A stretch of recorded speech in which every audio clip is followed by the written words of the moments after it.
Jackie, it's so good to see you. You Happy too, Monday. Kyle. Oh my gosh, I just said happy Monday. But I also just said happy Monday to you as well. So that's Well, the reason I said that is because I remember last week you said, my goal, what were we doing? I don't know. I think we were in a meeting or something. And you said, my goal this weekend is to do nothing. So were you successful? nothing. I did nothing. That's the In best. fact, I did so little that Yeah. by the end of the weekend, I felt like a piece of crap. Oh, bummer. I thought you were going to say that you were like ready to go be productive. No, I'm like, oh my God, I haven't done anything. I'm lazy. I'm awful. Yes, of course. I know. I've felt that many times. Hey, doing nothing is the best. Is the best. I agree. But hey, don't always do nothing. In fact, listen to this segue that I'm doing right now. In fact, you can join us for free on May 22nd for our live workshop. Typically, we only do workshops for our MedCircle members. However, this Mental Health Awareness Month, we have a workshop for anybody who would like to attend. It's going to feature Dr. Romney, Dr. Christy Lamb, Dr. Judy Ho, talking about difficult personalities and relationships, stress, anxiety, and burnout in the workplace, and everyone's favorite topic, inner child work, specifically for trauma. I'll be led by Dr. Judy Ho. So you can register for that workshop free using the links below this video. And also, if you can't attend live on the 22nd, register anyway from the workshop. We'll send you the replay so you can watch it there. So Jackie, you're doing relatively good today? Life's good today. It's like the one day at a time motto. Anyone can kind of use it. Mental Health Month, ironically, is the craziest month. Yeah, very busy month. Year, so that's a little apropos. But no, woke up chock full of gratitude today, my friends. So good. Well, Shelly says hello. Hi to Shelly. Shelly. Kat says hello too. Hi, Kat. Nice to see you. Yeah.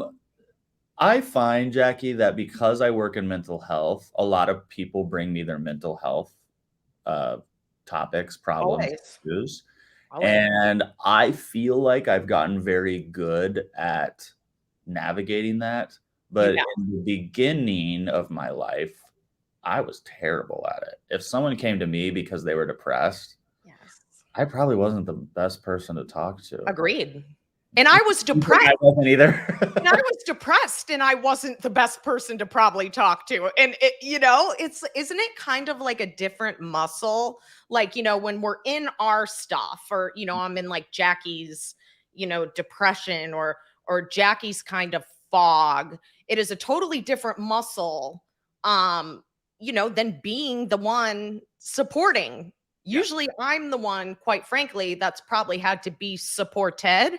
But as in life, friends, family, your circle grows. You want to be supportive and be there for other people too. And maybe for people struggling with their own mental health, it feels like a weird position to be in, almost like, oh, hey, the drama is not about like, me and my issues.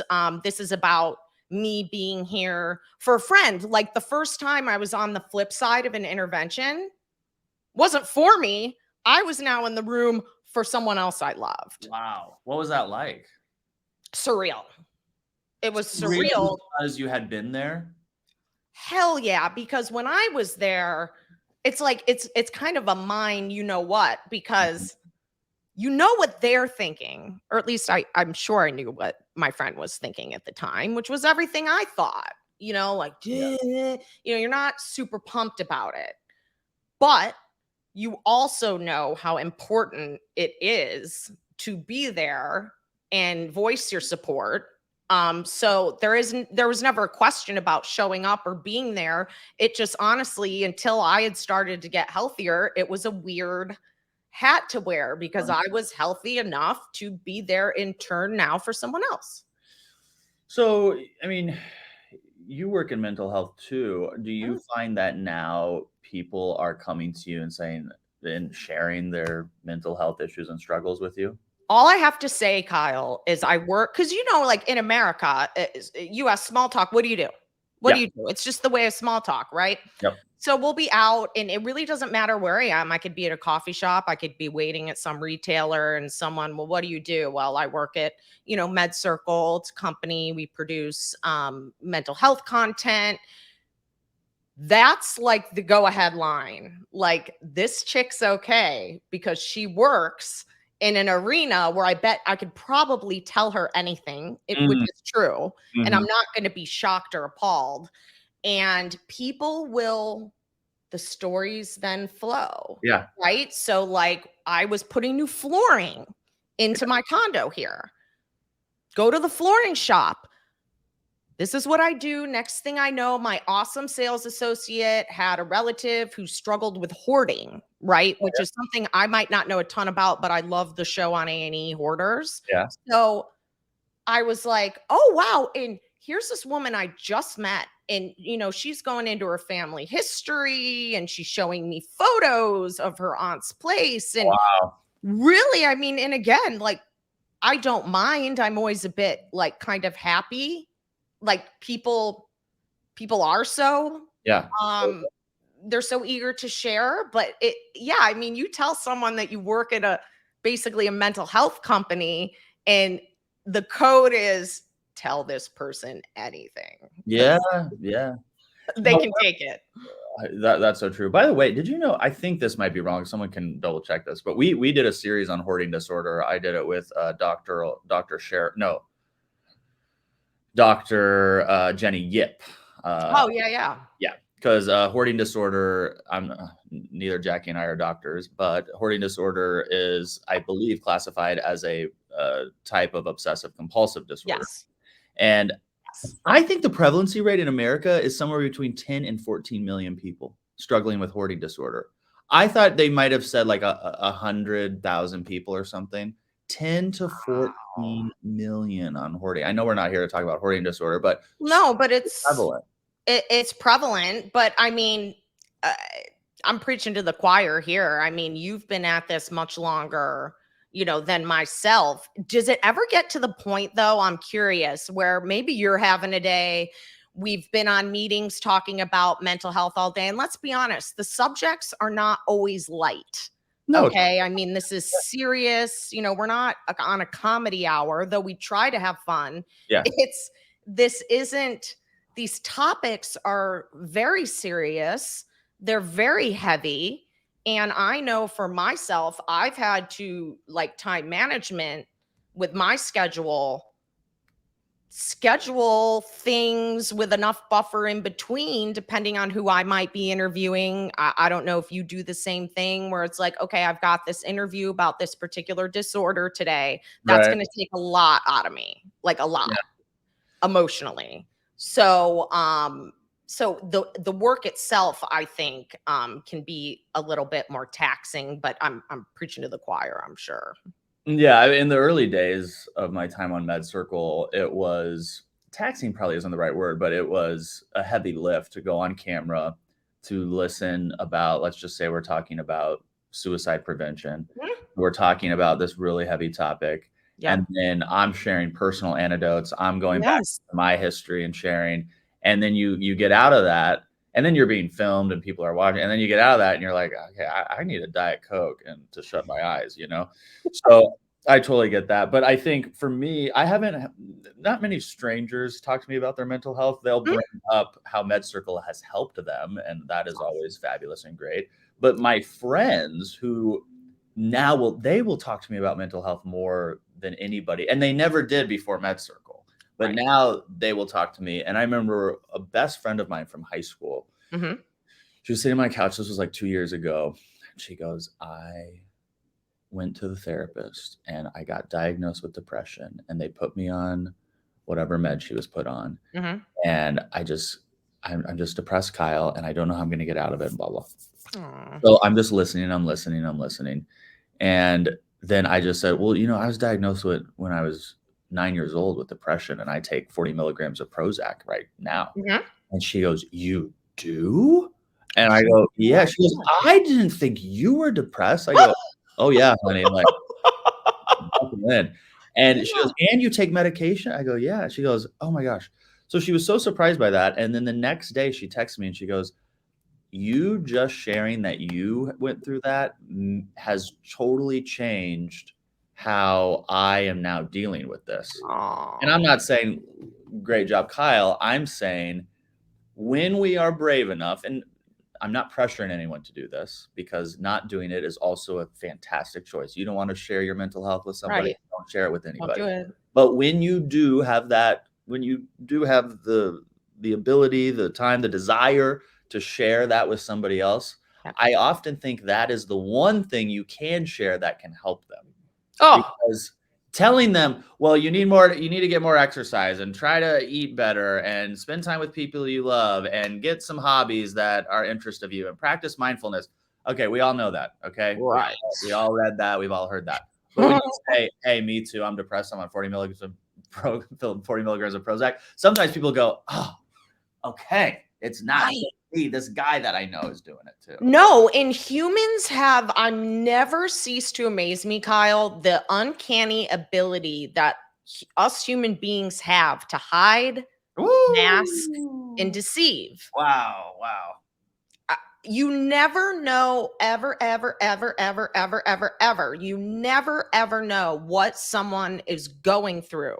You really don't, unless they're the most transparent, articulate Yeah, person with their emotions on the planet. yeah. At any given time, you don't know what someone else is going through. And I think to your point, of course you could have pumped her full of platitudes, Yep. but the best thing to do in that moment wasn't so much like, hey, you're going to feel better. It's like, hey, Yeah. it got me too. This is Yep. how I roll. And then it's like, oh, I'm one more person deep. Like, Yeah.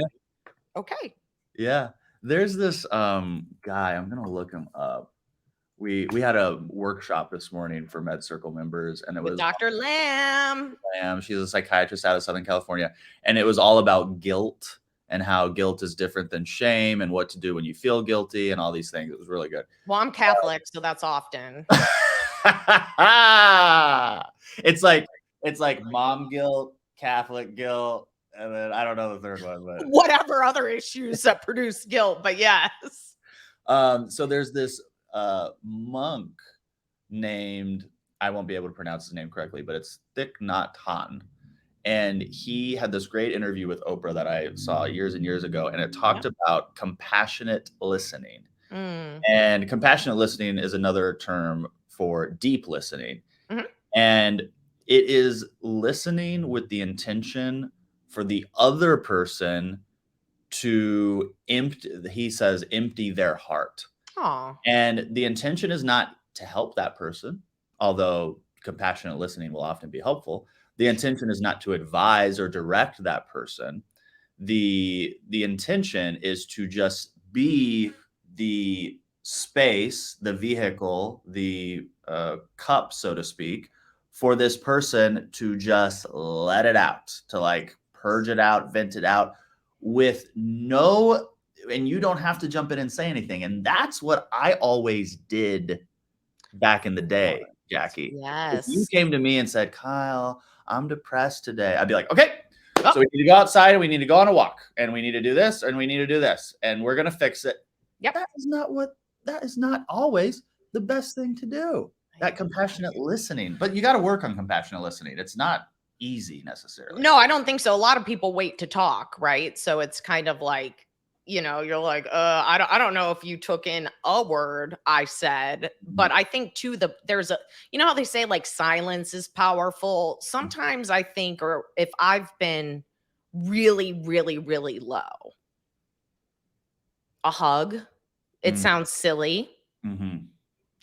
Just a nice hot cup of coffee and someone to chat with. I mean, these aren't things where they're like, hey, Jackie, buckle up. We're going to like fix your life and give you a whole new design. I'm sure they could have had they wanted to, but what I find most like tender and meaningful is when I try to compassionately listen. Of course, you want to go in for like the save and tell them, I think this is what you should do, and then you'll get some relief. And really at the end of the day, it's kind of like, well, if the chips are down, who can I call and not feel like it's work? Yeah. Yeah. You I know, only who's have a just few going to people be like there? I only have a few people like that. Oh, I don't have many, but I cherish the ones I do. I don't think, you need a soccer team full of them. But No. if you can find a few, even just a few of those people, Yeah. you're lucky. Yeah. Yeah, I think so too. Sometimes my person for that is a dog named Callie, my dog. So she also doubles as my therapist. Yeah, they are the best. They bring so much to the table. I had just adopted a What dog did you last just month. it's not Darla. Darla. I know. Her I always name's Darla, but I spent 7 years, as single, no dogs. I right. had 7 years of freedom. But I was telling my friend today that I can't imagine my life without her. Yeah. I mean, and if anything, because she's one of the few things that will decrease my blood pressure and give me like a serotonin boost Oh yeah. simply by looking at her. Oh, I know.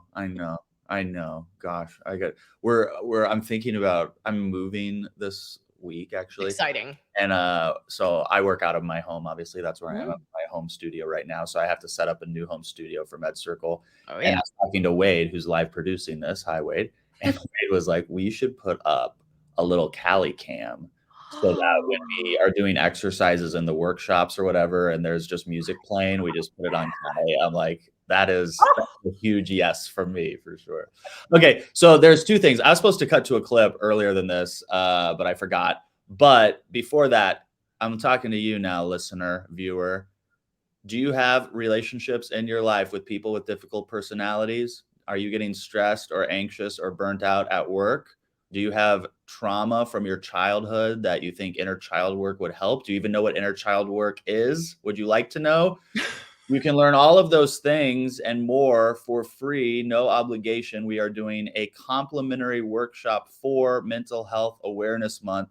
It's going to be on May 22nd. You can register again for free. Typically, these are only for paying MedCircle members. I'm not talking about YouTube anymore. I'm talking about our membership at medcircle.com. We typically only do these for members. This month, we're doing a complimentary workshop for anyone who would like to join. If you can't join live, submit your email anyway. We'll send you the replay. Again, you can use the links in the description of this video. And by the way, let me just tell you, Jackie, actually, we're going to cut to that clip. And when we come back from this clip, I'm going to tell you how many people have registered so far in this during this conversation. But this clip is with triple board certified forensic and neuropsychologist, Dr. Judy Ho.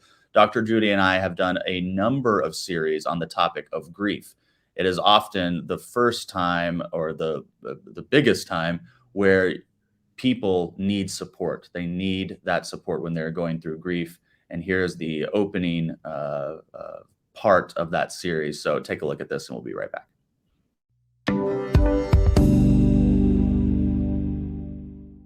Grief is difficult, and supporting someone through the grieving process can be tricky. In our first session, Dr. Judy explains exactly what your role is as a supporter to someone in the midst of grief. She also gives key insight on what the ideal supporter looks like. Dr. Ho, what is your professional background in treating people and helping people through grief and bereavement? I feel like grief and bereavement are some of the most common problems that I see. It's almost as common as clinical depression and anxiety because, again, it's a universal process. And so I see it embedded in everybody in some way when they come, and they talk about it in different ways. And so some people are going through it right now. Some people are talking about a past grief or bereavement that they've been through, but yet it weaves its way into our sessions. And in this series, we're focusing on the supporters of those who are dealing with grief, an incredible series that I know will relate to so many people. Why is a supporter so critical for someone who's dealing with grief? A supporter is critical because so much of processing grief is knowing that you're not alone and having a community. So having a loved one to help you through it, to lift you up when you're starting to feel isolated, and to really understand the warning signs of depression if it starts to become much more of a clinical nature, all of that's very important. When is the best time for somebody to reach out to a loved one who has suffered a loss? I think reaching out immediately is great. I think anytime that somebody is going through a loss, there's no need to wait for a grace period. Just reach out and be honest. I heard this is happening. How are you?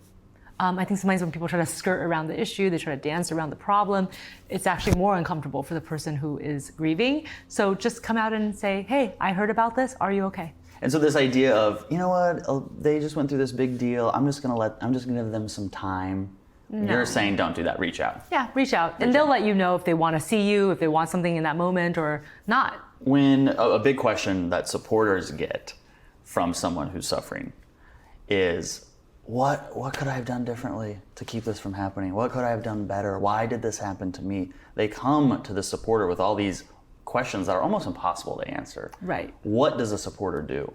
I think the best thing a supporter can do is not try to answer those questions because you won't know the answer, nobody does. And so it's more just saying, understanding and empathizing why they would want to ask that question. Like, I totally get it. This is really confusing and this is totally a surprise and I understand why you're struggling with that. Just empathize with them about the experience and not so much try to answer their questions or try to solve the problem because it's really not a solvable problem. Yeah. What would you say, or how would you describe the role of a supporter in this scenario? I think the supporters are just to reflect back the experience that the griever is going through. That's really good, to reflect back the experience that the griever is going through. That's good. Yeah, I think that's really their role. You can watch more of that series using the links below or going to medcircle.com. That was such a great reminder. I know I'm watching myself back, Jackie, but that was such a great reminder of not having to answer those questions. And I love Dr. Judy. Sorry, I'm going to fangirl for a minute here. Yeah, you nailed it because how many times have I sat around like, well, I'm sure their phone is being totally bombarded right now. Like maybe I'm doing them a favor by waiting. And I really liked when Dr. Judy said, there is no grace period for a condolence, basically. Why there is no, perfect time. Just being able. So now, I lost 3 friends during COVID to unnatural means. I don't say that like poor Jackie. Obviously, there's people like in excruciating amount of pain because of these deaths. But the reason that I say it is because it's one of those things where I think just letting them know you're there, you're thinking about them. I immediately reached out. I didn't go back and forth with shouldn't I contact the parents? It can be kind of this anxiety, obviously ridden experience. You don't want to make them more upset. Or sometimes I would think, what if they're having a moment in their day, they're not thinking about their loved one who died, and then I come in and say I'm so sorry, and then it reminds them like and then I'm like, well, that probably wouldn't be good or appreciated. So it can be very hard, but I think at the end of the day, like I remember sending texts when my friends had passed, and I had said to their family and their friends, hey, this is Jackie. I heard the tragic news. I just want you to know that I love so-and-so very much and that you and your entire family are all in my prayers. If you need anything ever, please call. I'll be there. And it was kind of like a copy paste in a sick sense of humor kind of way when I lost my 3rd friend during COVID, because it was just like, I have to say, you want to say something and you don't know what it is. And I finally just decided, just tell them they're there. Tell them you're thinking of them. You're in your thoughts and prayers, and extend help. And that is like the best I think you can hope for. Yeah. Thank you for sharing that. Well said. I remember when my mom died, I had a lot of people supporting me through that process. Yeah. One thing that I appreciated was the people who just did. Yeah. There was when somebody says, okay, well, keep me updated on what's going on and call me if blah, blah, blah. I go, well, now I got more to do. Like, Good point. you're Good calling me point. and giving me a task. Good point. You know, it's like when my dad was in the hospital and people would call me and go, well, just keep me in the loop. No, honey, I'm keeping myself in the loop. You can call me and I'll give you an update, but I can't keep you okay while we're doing this.